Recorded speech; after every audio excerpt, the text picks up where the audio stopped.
बच्चों, आज हम आपकी कक्षा 5 से पाठ 2 पढ़ेंगे। घी, गुड़ और शहद देने वाला वृक्ष। इस पाठ को पढ़ने से पहले हम इस पाठ का सारांश जान लेते हैं।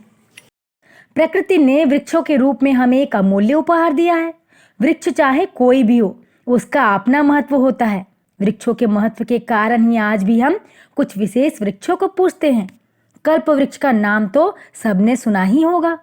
कल्प वृक्ष जैसा वृक्ष आज भी मौजूद है। इस पाठ में हम सीखेंगे नए शब्दों के अर्थ एवं प्रयोग, वचन, उपसर्ग एवं प्रत्यय लगाकर नए शब्द बनाना, शुद्ध उच्चारण के साथ पढ़ना। आओ तुम्हारा परिचय घी, गुड़ और शहद देने वाले एक विचित्र वृक्ष से करवाएं। उत्तराखंड के पहाड़ी इलाकों में एक ऐसा वृक्ष पाया जाता है जो घी, गुड़ तथा शहद देता है। इसके अलावा यह वृक्ष फल, औषधि, जानवरों के लिए चारा, ईंधन और कीड़ों व चूहों को मारने के लिए कीटनाशक भी उपलब्ध कराता है। इस पेड़ के बीजों से घी की तरह का इतना तैलीय पदार्थ निकलता है कि एक अंग्रेज ने इसका नाम ही घी वाला वृक्ष, इंडियन बटर ट्री रख दिया। स्थानीय लोग इसे चिउरा कहते हैं। ये एक ऐसा अनोखा पेड़ है कि जो घी, गुड़, शहद तो देता ही है, ये फल भी देता है, औषधि भी देता है, जानवरों के लिए चारा भी देता है, ईंधन भी देता है, यानी जलाने के लिए ईंधन भी देता है, और कीड़ों और चूहों को मारने के लिए कीटनाशक भी देता है। ये तो कुछ भी नहीं, इसके बाद भी ये पेड़, इसके जो फल होते हैं उसके बीज के अंदर से एक ऐसा तैलीय पदार्थ निकलता है घी की तरह का कि एक अंग्रेज ने इस फल को देखा कि इसके बीज के अंदर से घी की तरह का तैलीय पदार्थ निकलता है, तो उस अंग्रेज ने इसका नाम इंडियन बटर ट्री यानी घी वाला वृक्ष रख दिया, और वहाँ के लोग इसको चिउरा वृक्ष कहते हैं। यह अमूल्य वृक्ष, ये कीमती पेड़ कुमाऊं एवं पिथौरागढ़ जनपद तथा भारत नेपाल की सीमा पर काली नदी के किनारे 3000 फीट की ऊंचाई तक पाया जाता है। अब वहाँ उसे ज़्यादा तादाद में उगाने का प्रयास किया जा रहा है कि ज़्यादा संख्या में उगे। कोशिश की जा रही है कि ज़्यादा संख्या में उगे। यह वृक्ष वहाँ की जलवायु में ही पनपता है। ये पेड़ वहाँ की हवा, पानी, मिट्टी में ही पनपता है, अतः वहाँ के लोगों के लिए यह कल्प वृक्ष के समान है। उन इलाकों में लोगों के लिए घी का यही एकमात्र साधन है। जिसके पास फल देने वाले 3-4 चिउरा वृक्ष होते हैं, उसे साल भर बाजार से वनस्पति घी खरीदने की जरूरत नहीं पड़ती। उन वृक्षों से वह गुड़ और शुद्ध शहद भी प्राप्त करता है। यह वृक्ष छायादार और फैला हुआ होता है। ये पेड़ छाया भी देता है। इसके फलने फूलने का समय अक्टूबर से जनवरी तक होता है। अक्टूबर से जनवरी तक के ये पेड़ फूलता फलता है। जुलाई अगस्त में इसके फल पक जाते हैं। पके हुए फल पीले रंग लिए हुए खाने में काफ़ी स्वादिष्ट, मीठे तथा सुगंधित होते हैं, खुशबूदार होते हैं। वातावरण में फैली इस फल की मीठी महक से ही मालूम पड़ जाता है कि चिउरा पकने लगा है। गांव के लोग इन फलों को बड़े चाव से खाते हैं और एक भी बीज फेंकते नहीं हैं। इस वृक्ष पर काफ़ी फल होते हैं, बहुत फल लगते हैं इस वृक्ष पर। पके फलों से बीजों को आसानी से इकट्ठा करने के लिए वे कभी कभी, यानी वहाँ के लोग कभी कभी बंदरों एवं लंगूरों को वृक्षों से फल खाने देते हैं। बंदर फलों के बाहरी भाग को खाकर बीजों को फेंक देते हैं, जिन्हें जमीन से बीनकर इकट्ठा कर लिया जाता है। एक वृक्ष से 1 से 1.5 क्विंटल तक बीज प्रति वर्ष मिल जाते हैं। ये बीज स्थानीय लोगों के लिए काफ़ी उपयोगी होते हैं। इन बीजों के छिलके निकालकर अंदर के भाग को धूप में या हल्की आंच पर सुखाकर पीस लिया जाता है और पानी में उबाल लिया जाता है। कुछ देर उबलने के बाद इसे ठंडा होने के लिए रख देते हैं। कुछ समय तक इसको उबाला जाता है, फिर इसको ठंडा होने के लिए रख दिया जाता है। ठंडा होने पर घी मक्खन की तरह का खाद्य पदार्थ पानी की सतह पर तैरने लगता है। जैसे मक्खन पानी की सतह पर तैरता है ना, वैसे ये भी पानी की सतह पर तैरने लगता है। इसे कपड़े से छानकर अलग कर लिया जाता है। चिउरा घी देखने में वनस्पति घी की तरह सफ़ेद दिखता है तथा साधारण ताप पर ठोस होता है। इसको साधारण ताप जब मिलता है तो ये सख्त हो जाता है। स्थानीय लोग इसी घी में पूड़ी, हलवा एवं अन्य पकवान बनाते हैं, जो अत्यंत स्वादिष्ट और हानि रहित होते हैं। ये स्वादिष्ट भी होते हैं और इनसे कोई नुकसान भी नहीं होता। यह घी गाय भैंस के घी से काफ़ी मिलता जुलता है। जैसे गाय और भैंस का घी होता है ना, इसी तरह का ये भी घी होता है। इसी से मिलता जुलता होता है। मिट्टी के तेल के अभाव में यह घी जलाने के काम भी आता है, यानी ईंधन के काम भी आता है ये घी। यह बिल्कुल मोमबत्ती की तरह धुआं रहित जलता है, इसमें धुआं नहीं निकलता है। जैसे मोमबत्ती जलती तो धुआं नहीं निकलता है ना, वैसे इसमें भी धुआं नहीं निकलता है। यही नहीं, जाड़ों में यानी ठंड के दिनों में जब हाथ पैर तथा होंठ ठंड से फटने लगते हैं, यह गठियावात हो जाता है। गठियावात ऐसा रोग होता है बच्चों जिसमें ज्वाइंट में यानी हड्डियों के जोड़ों में दर्द होता है। तब स्थानीय लोगों के लिए, तब वहाँ के रहने वाले लोगों के लिए चिवड़ा घी एक अचूक दवा का काम करता है। वे इसी घी को गर्म कर धूप में मालिश करके रोग का उपचार करते हैं। वे क्या करते हैं, धूप में मालिश करते हैं, घी को गर्म कर लेते हैं और धूप में मालिश करते हैं और बैठ जाते हैं, यानी धूप की सेकाई लेते हैं, उससे ये रोग का उपचार करते हैं। चिवड़ा घी में एक महत्वपूर्ण रसायन होता है जिसे पामेटिक अम्ल कहते हैं। यह रसायन विभिन्न औषधियों तथा सौंदर्यवर्धक रसायनों को बनाने में काम आता है। यानी ये जो पामेटिक अम्ल है, ये रसायन कई प्रकार की दवाइयों और सुंदरता को बढ़ाने वाले रसायनों को बनाने में काम आता है। अक्टूबर नवंबर के महीनों में जब यह वृक्ष अच्छी तरह पुष्पित हो जाता है, अच्छी तरह फूल जाता है, तब इसके सफ़ेद फूल मधुमक्खियों के प्रमुख आकर्षण केंद्र होते हैं। इस वृक्ष में सफ़ेद फूल उगते हैं तो ये फूल मधुमक्खियों को अपनी तरफ आकर्षित करते हैं, खींचते हैं अपनी तरफ।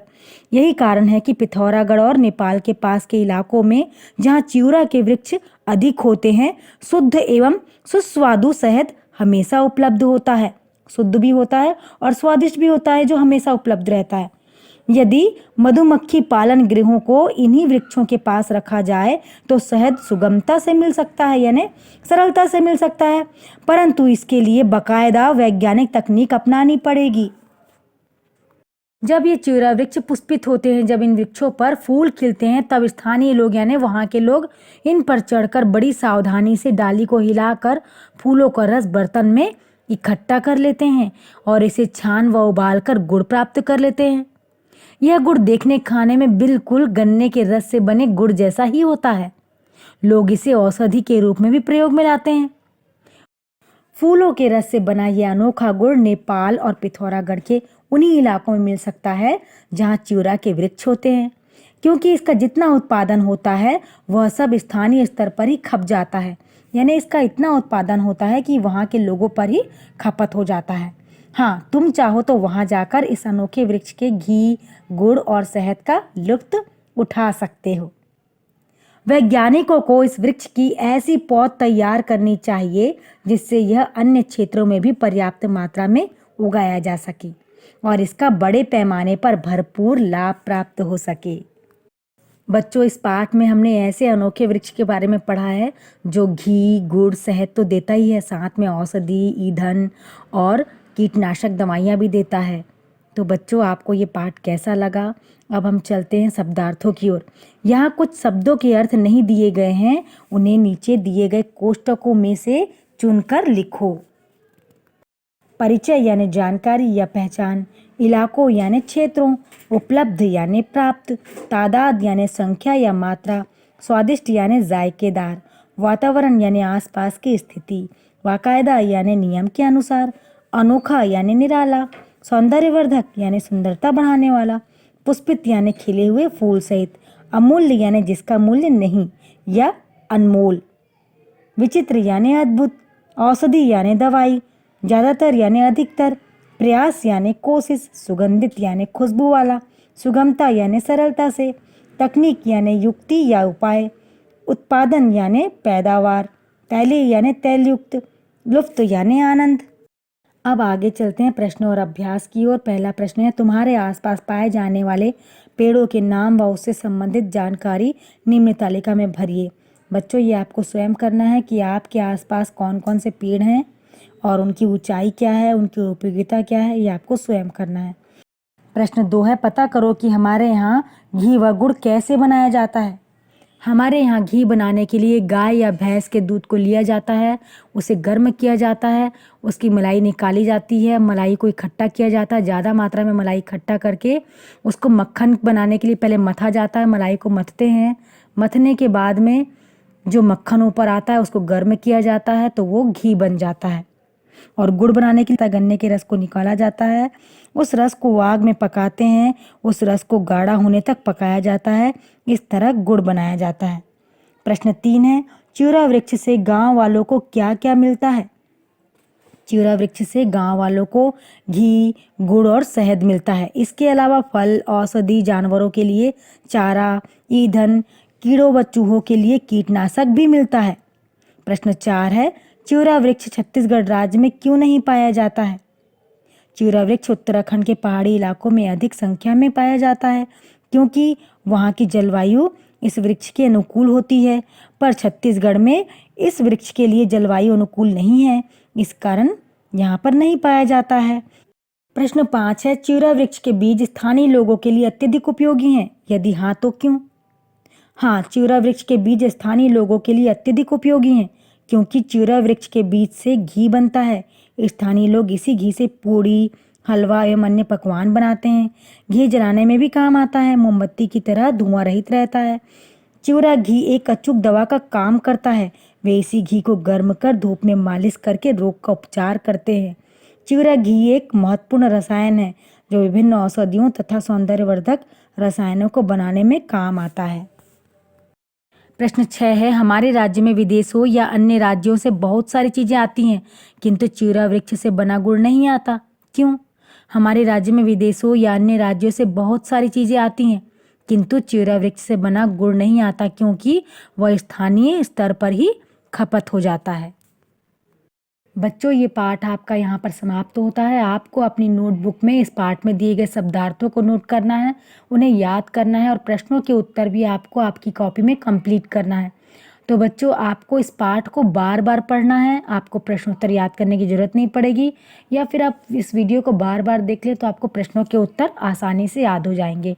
और इस पाठ को पढ़िए, इस वीडियो को सुनिए और इसके बाद हमें इन प्रश्नों का उत्तर दीजिए। तो पहला प्रश्न है, चिउरा वृक्ष को घी वाला वृक्ष, इंडियन बटर ट्री, किसने कहा और क्यों कहा? प्रश्न 2 है, चिउरा वृक्ष कहाँ पाया जाता है? प्रश्न 3 है, चिउरा वृक्ष कब फूलने फलने लगता है और इसके फल कब पक जाते हैं? प्रश्न 4 है, चिउरा घी में कौन सा रसायन होता है और ये किस काम आता है? प्रश्न 5 है, चिउरा घी किस तरह का होता है? प्रश्न 6 है, चिउरा वृक्ष से स्थानीय लोग कैसे गुड़ प्राप्त करते हैं? बच्चों, आप इन प्रश्नों के उत्तर लिखिए और हमें भेजिए। अब हम मिलेंगे अगले पाठ के साथ अगले वीडियो में।